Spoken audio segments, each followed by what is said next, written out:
আমার 50 টাকা কে নিল? আপাতত হিন্দুত্ববাদী আর আওয়ামী লীগের রাজ্যসভার উল্লাস করা পোস্ট আমরা দেখেছি। এইটা সাহেব দেখেন না নামগুলা। যাক, দেখলেন তো কারা কারা উল্লাস করলো। আপনাদের একটা বুদ্ধি শিখাই দিই, সবসময় প্যাটার্ন দেখবেন, প্যাটার্ন কো রিলেশন খুঁজবেন, কোনটার সাথে কোনটা রিলেটেড। ধরেন কাউকে গালাইতেছে মানুষ, এ গালাইতেছে, ও গালাইতেছে, মনে হবে সবাই গালাইতেছে।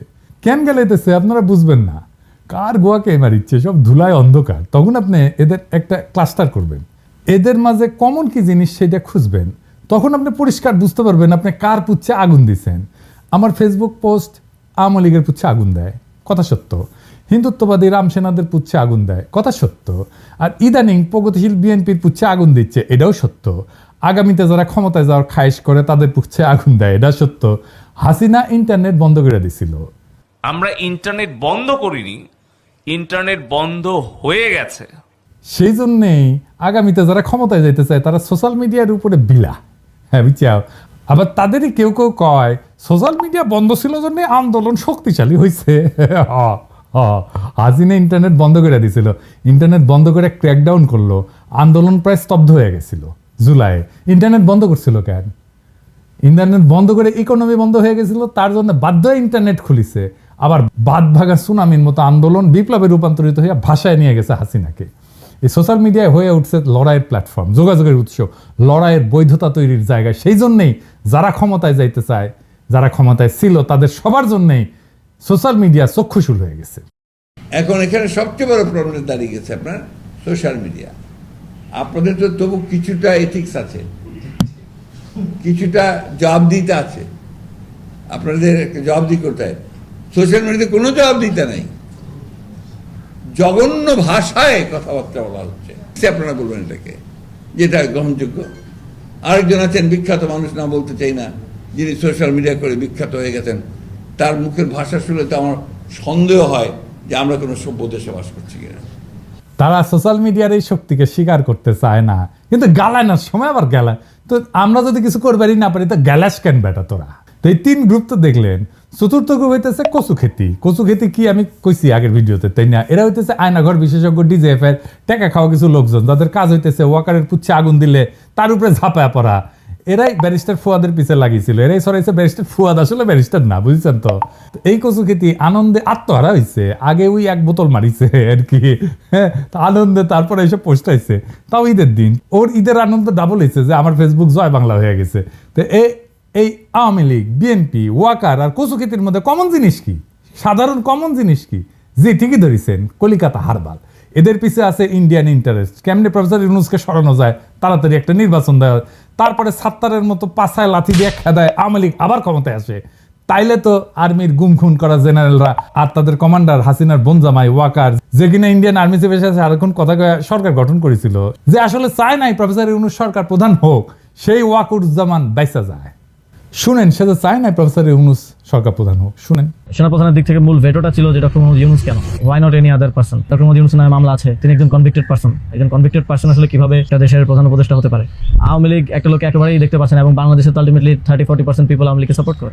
এই 30-40% পিপলের মতামতের বিরুদ্ধে গিয়ে একটা লোককে প্রধান উপদেষ্টা করা উচিত? সেনাপ্রধান লাস্ট আমাদেরকে বলেছিল যে আমি বুকে পাথর চাপা দিয়ে সিদ্ধান্তটা মেনে নিচ্ছি। আওয়ামী লীগ ভাগ্যবান, একজন মেডিকেল কলেজ ড্রপ আউট বমিশিয়ালকে তার অনলাইন সিপাসালার হিসাবে পাইছে। ওগুলা সাংবাদিকা ছিল, সাংবাদিকতা গেছে, বিডি নিউজ 24-এ কাজ করেছিল। কচু খেতেরা আরো বেশি ভাগ্যবান, একজন ডাবল ড্রপ আউটকে আপাতত তাদের অনলাইন সিপাসালার হিসাবে পাইছে। সে নাকি একই সাথে ক্যাডেট কলেজ ড্রপ আউট আর আর্মি ড্রপ আউট, সত্য মিথ্যা জানি না, কয় মানুষজন আর কি, সেও শেষ পর্যন্ত সাংবাদিক হয়েছে। আমার আলাপ সেই নিয়ে না, আমার আলাপ এক গভীর রাজনৈতিক বিষয় নিয়ে। পোস্ট কইরা ঝাড়ি খেয়ে মুছে দিছে, কিন্তু একটা বেফাস কমেন্ট করে ফেলেছিল, সেটা নিয়ে আলাপ। সে আবার বিশিষ্ট সাহসী, কলজা ব্যাকটেরিয়ার মতো, পোস্ট দিয়ে আবার মুছে। আজকার যে পীরের খাদেম, সে ওই যে ওয়াকার পীরের খাদেম, সে ওয়াকারের সমালোচনা করে পোস্টাইছিল কয়েক মাস আগে, সেটাও মুছেছে। এমনই বিপ্লবী আর কি, সাহসী। যাই হোক, কি বেফাস কথা, মারাত্মক কথা কইছিল, সেটা না দেখ। আমার ফেসবুক ডিজেবল হওয়া নিয়ে কচু খেতের পোস্টে একজন কমেন্ট করেছে, ঈদের দিনে এমন হিংসার ছোটলামকি করে মানুষ। সে কমেন্টের উত্তরে সে আমাকে কাফের বলছে, কাফের কাফের। সে বলছে একজন কাফেরের কথা শোনা কি ঠিক? দেখেন, এইটা সে বড় করে দেখান। বড় আলেম এসে গেছে। বাংলাদেশের আলেমরা ওনাদের ওয়াজে আমার কথা বলেন, দোয়া করেন, কত দোয়া করেন, আর কচু খেতি হুজুর ফতোয়া দিতেছে আমারে কাফের বইলা। কারা বাংলাদেশের হিন্দুদের সেকেন্ড ক্লাস সিটিজেন ভাবতে বাধ্য করে? কারা আসলে হিন্দু বিদ্বেষী? এই তথাকথিত বাঙ্গু এলিট, যারা নিজেদের প্রগতিশীল, এনলাইটেন, আধুনিক বলে দাবি করে।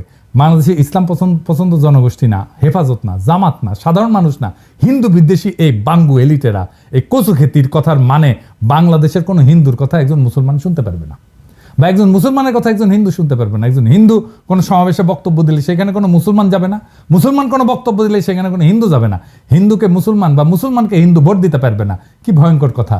এই রাষ্ট্রে তাহলে থাকবে না। যখন একজন হিন্দু নাগরিক হিসেবে আপনি একজন মুসলমান নাগরিকের সাথে কোনোভাবেই এনগেজ হইতে পারবেন না, সেই সময় হিন্দু আর মুসলমান একসাথে রাষ্ট্র গড়ে একসাথে থাকতে পারে না। রাষ্ট্র হিসেবে বাংলাদেশ যেন দাঁড়াইতে না পারে, এটাই ভারতের আজন্ম চাওয়া। তারা সেই জন্যই ক্ষমতাবান করবে এমন মানুষদেরকে যারা মধ্যমেধার, যারা মনে করবে তাদের নিজের যেহেতু যোগ্যতা নাই, তাই ভারতের অনুগ্রহে আর 5 ক্ষমতা উপভোগ করি, সেই জন্য এই কচু খেতিদের খুঁজে পায়। এই জন্য ডাবল ড্রপ আউট পছন্দ। এই সিলসিলা অনেক পুরানা। মুজিবকে কেমনে খুঁজে বের করছিল সোহরাওয়ার্দীর বডিগার্ড? কলকাতায় পড়িছে না? তারা জানতো যে সে ফেলটুস ছাত্র, দামরা বিশ্ববিদ্যালয়ের গণ্ডি পার হইতে পারে নাই। হাসিনা ও ঘষ্টায় ডিগ্রি পাস করেছে 6 বছরে। বুকে স্ট্যান্ড লাগানো বনজামাই কোটায় করা ওয়াকার সেনাপ্রধান, ওইও একই রকম, ওরও যোগ্যতা ছিল না সেনাপ্রধান হওয়ার। তাই খুঁজে বের করেছে ডাবল ড্রপ আউট অনুসন্ধানী কচু খেতিরে। আল জাজিরা মনে বেশি টাকা পয়সা দেয় না তাদের কর্মচারীদের উপরি ইনকামের জন্য। বাংলাদেশের আয়নাঘর বিশেষজ্ঞ মিলিটারি এজেন্সির আর ইন্ডিয়ার ভাড়া খাটতে হয় এদের, দুঃখজনক। যাই হোক, আজ আর বেশি না দেই, কচু ক্ষেতের কচু আস্তে আন্দাইতে হবে। এবার আসেন আজকের মূল আলাপে।